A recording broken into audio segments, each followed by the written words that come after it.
Logged into the AWS console, and I'm logged in with my administrative account. Okay, so I'm going to go into DynamoDB.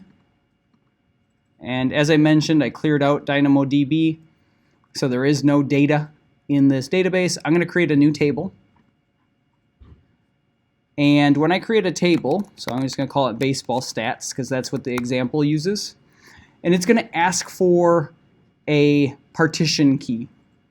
And here's the way DynamoDB works, is this partition key is going to be important because what ends up happening is it gets hashed, and the hashing algorithm indicates where it gets stored physically on their storage system, whatever storage system they're using. They don't disclose it, but that hash determines where it physically gets located on their storage system.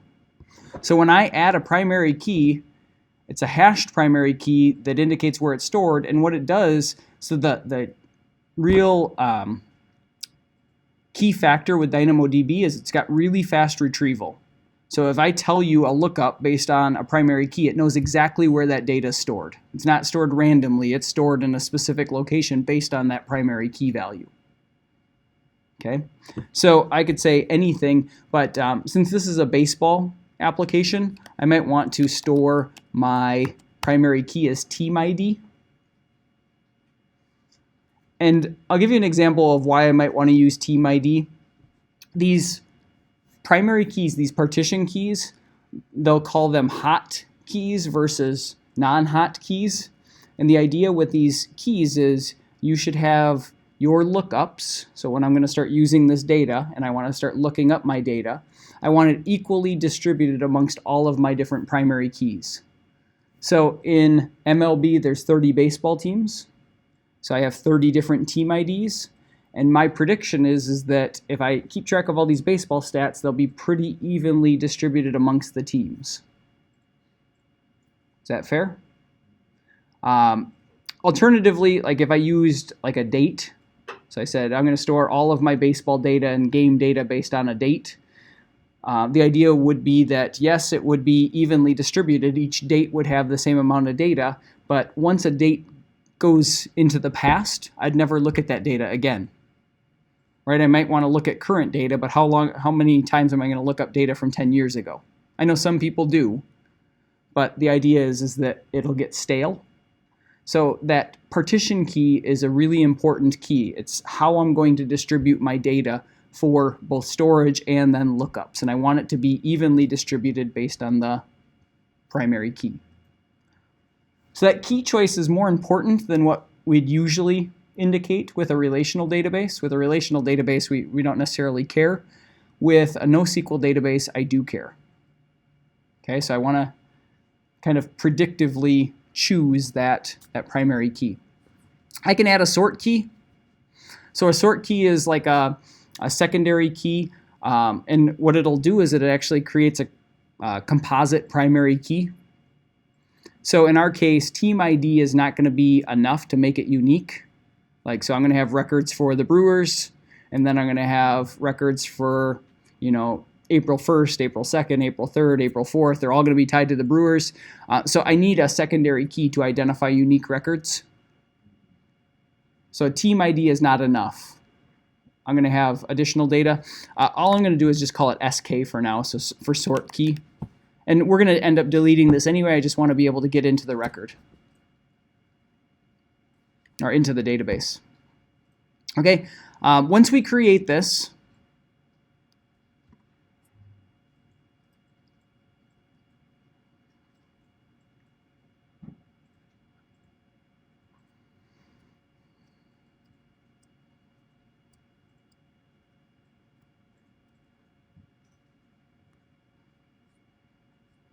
okay, once I create it, I have this overview. We'll get into streams. Streams is essentially a transaction log, but I'm going to skip it for today.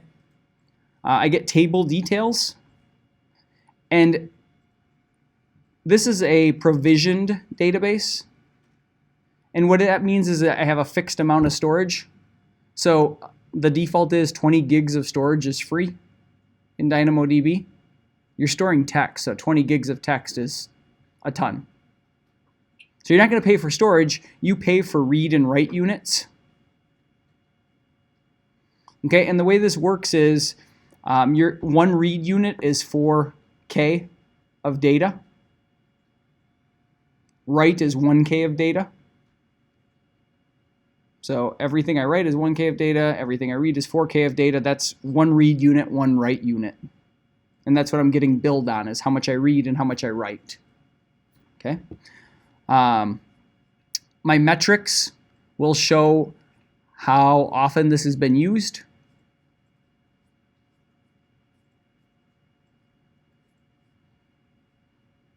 Capacity. So you'll see that it's provisioned and it shows me an estimated cost because I'm not on the free tier for my read and write capacity. You might see something different. I can change this. So if I change it to 20 and 20, now I'm up to $12 a month for this database.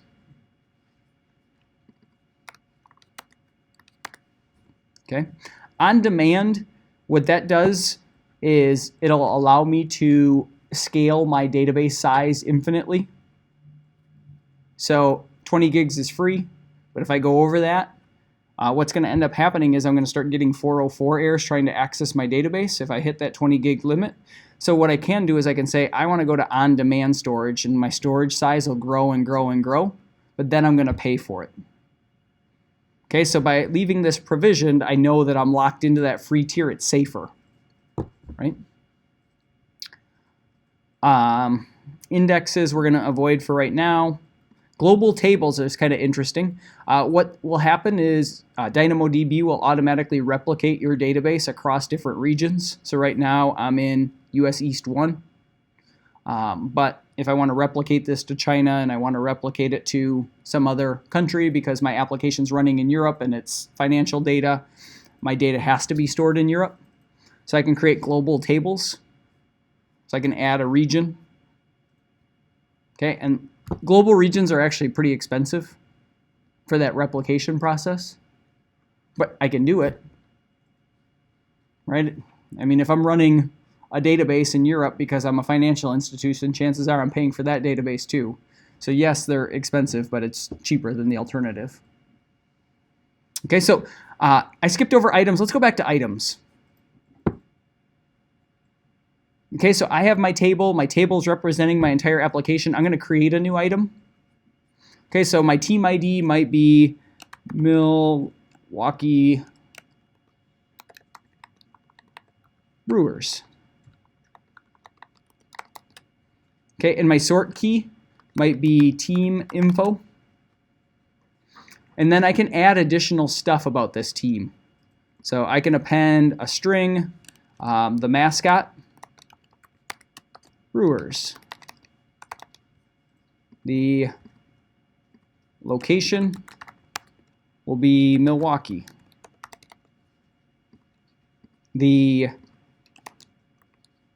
stadium capacity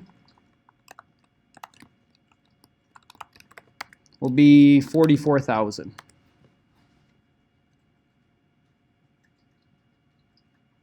I might want to store the owner. I might want to store, what ownership percentage. I can store whatever I want. Okay, and that can be different than another record. Okay, so if I create another record, my team ID might be the Chicago Cubs.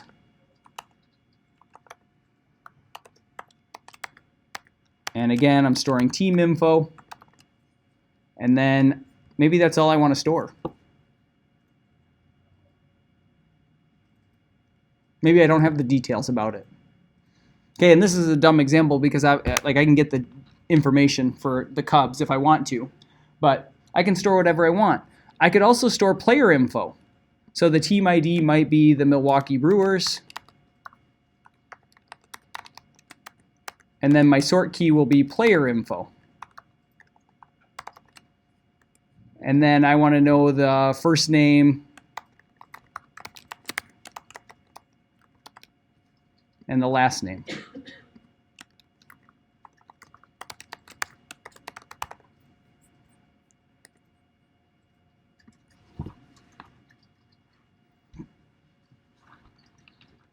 Okay, so see how I have different data depending on the record that I'm dealing with? So when I do a lookup, I really want to know, am I looking at a team or am I looking at a player? And I'm going to determine that based on the sort key. So with this table, the only thing I have to supply is the primary key, so the team ID, and then the sort key, saying what type of data am I dealing with? Am I dealing with a player? Am I dealing with a team? Or am I dealing with a game?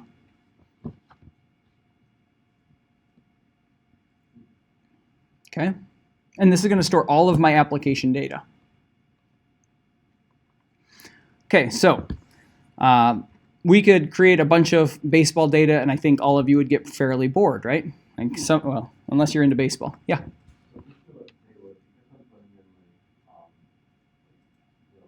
Stadium capacity, games one after the state, that would just go on forever. Yep. Right? Yes. That would just populate depending on your SK. Yep. Okay. Yep. Okay, so I'm going to head back over to DynamoDB, and I just wanted to show you kind of how easy it was to create a table and to create the primary key and the sort key. I want to create the same table, but with some actual data inside of it. Okay, so in order to do that, I'm just going to delete this table, and I'm going to start from scratch.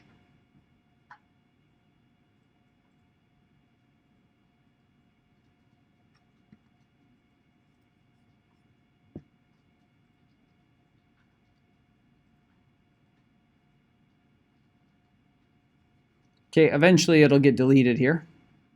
Okay, so now there's no tables. Right, so if I go back to the dashboard, it says, hey, do you want to create a table? Because there are no tables. And what I want to do is I want to create that baseball stats table with actual data available to me. Okay, so I'm going to go ahead and open up my terminal. So the terminal is the Unix, Linux version of a command prompt. And you can see that I have that tool, that AWS tool. So here it is.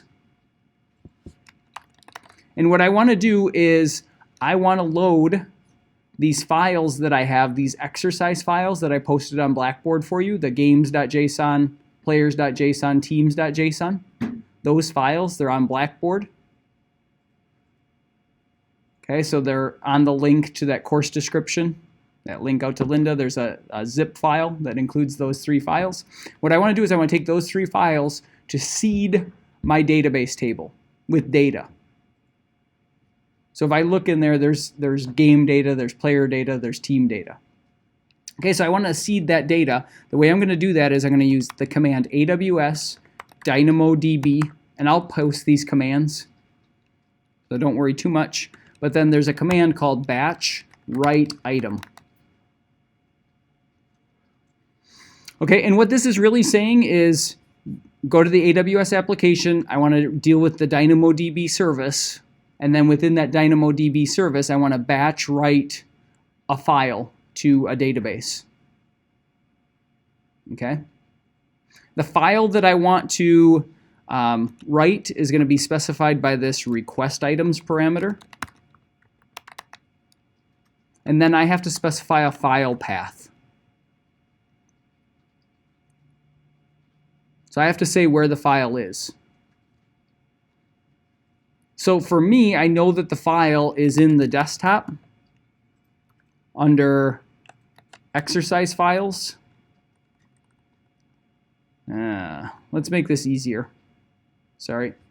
I'm going to print my working directory. So right now I'm in my profile directory on my Mac. I want to go to my desktop and I want to go into those exercise files. So I want to be in this directory. That's what I want my working directory to be. So I'm going to change my working directory over to this 202. And all I did is I dragged that folder onto my terminal. So it gave me the full path, so I can print my working directory, and you can see the working directory is on my desktop. So I'm in that exercise file directory. So now I can run that command really easy. I can say AWS DynamoDB batch write item. And then I have to specify my request items. I have to type it right. And then I'm going to specify my file. Okay, the file path is in my current directory, my current working directory. So I can just give it the name of the file, teams.json. And it tells me it wasn't found. If I hit the up arrow, it'll run the same command. So I don't think it'll automatically search in the current directory unless I tell it to search in the current directory. So this is what this / is telling it, saying from the current directory, find teams.json.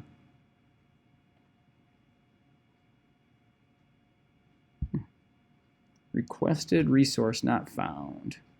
My guess is if I look at this file, it's looking for that database table to exist, and I deleted the whole table instead of just clearing out the items. So I'm going to create a table called baseball stats. And I'm going to use team ID and SK as the sort key.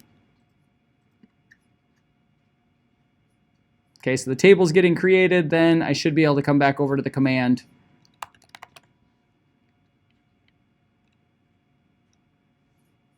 And I'm just waiting for that table to get created before I issue that command.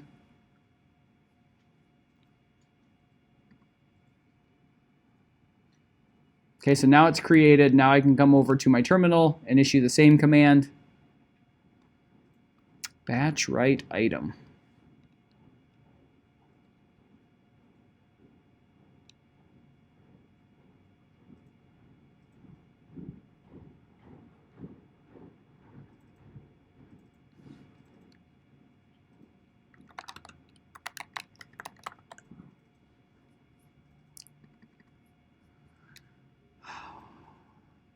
So I screwed it up. So I did team ID. So I did uppercase I and lowercase d. It's case sensitive.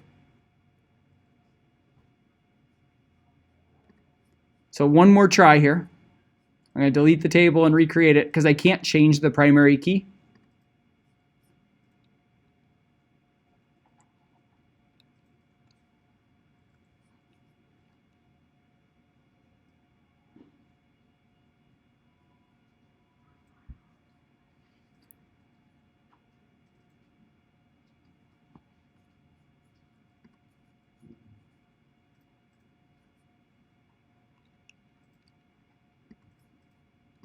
Okay, so the table name I want is baseball stats, and then I want team ID.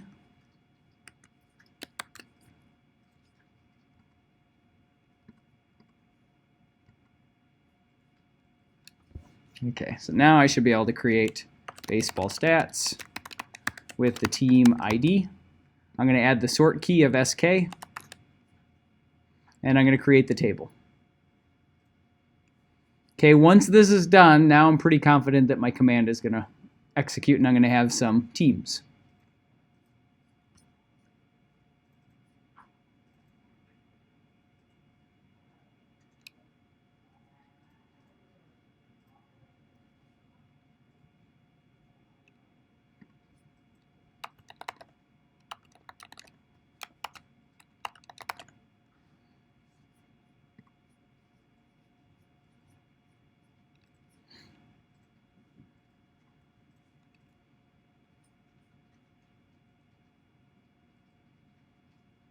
Feels like you're waiting forever when you actually want it to populate.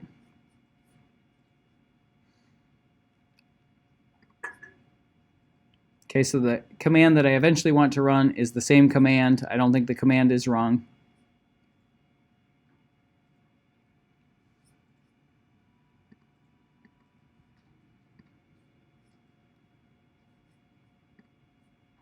Okay, so now it's finally active. Now I'm going to run that command, and you'll notice that I get unprocessed items equal to an empty object, meaning everything was successful. And I can verify that, so if I go to baseball stats and I look at the items, so you'll notice I have some team info.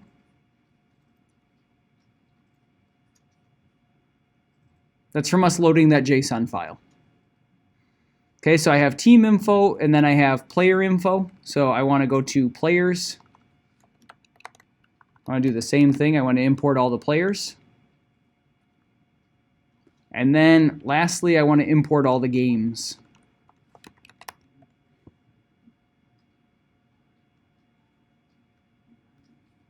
Okay, and now if I refresh the items, you can see that there's 23 items. So there's game info, there's some player info, and then there's some team info.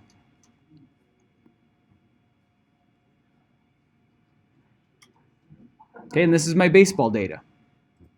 If I want, I can take a look at Mike Trout. So all it has is, here's his name, here's his position, his sort key, and his team ID. Okay. Life's good. So now we have some data. I want to show you how we can actually look at this data. So programmatically we want to look at it, but NoSQL databases, the name would imply that we do not have SQL access, right? So if I go back over to a command prompt, if I want to access that database, I can do a scan or I can do a query. Those are the two things I can do with the table. So a scan, what it does is it looks at every record in the database. A query looks at a specific record set, and then we can really, like, not using SQL, but using parameters, we can say, like, I want to query the database and I'm looking for items that have this primary key and this sort key. So it can filter it down, so I'm not reading every record in the database, I'm just reading a particular set, so I'm not getting billed for every record. Okay, so I'll show you the scan today, and then this is kind of where I want to wrap up. So I want you all to get to this point where we have a database created with some seeded data. And then what I want to do on Thursday is I actually want to query that data and write some, not SQL statements, but I want to write some queries. Okay, so I'll kind of show you the start of that today with a scan. So I can do an AWS DynamoDB. It's kind of a hard word to spell. And I want to scan my table name called baseball stats.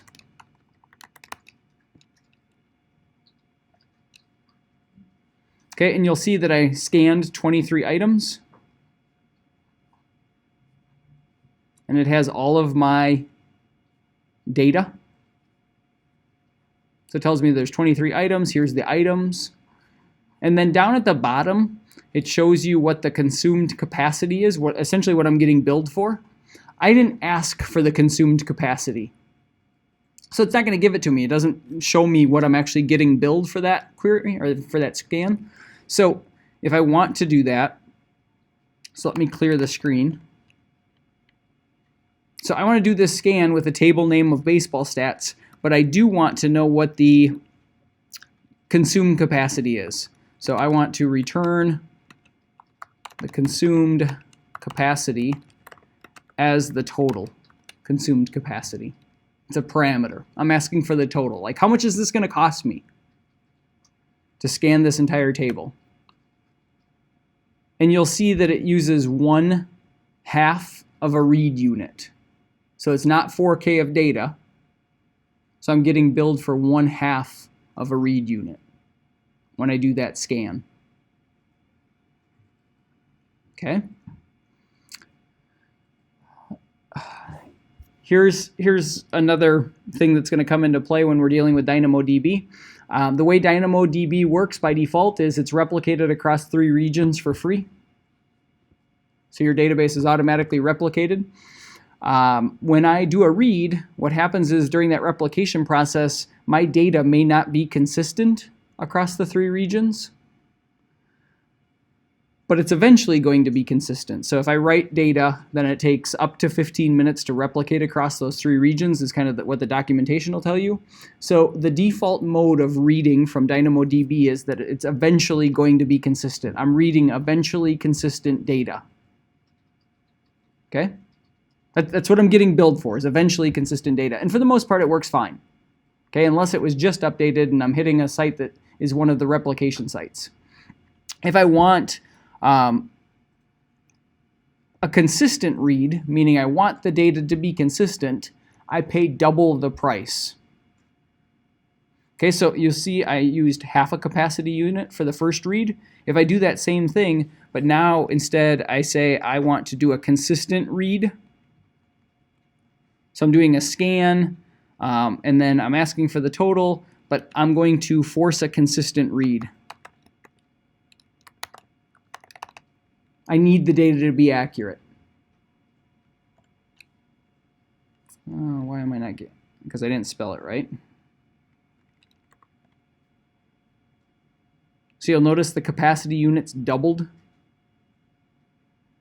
My read capacity units. So it was half a read unit, but now I'm asking for a consistent read. I'm going to get billed twice as much.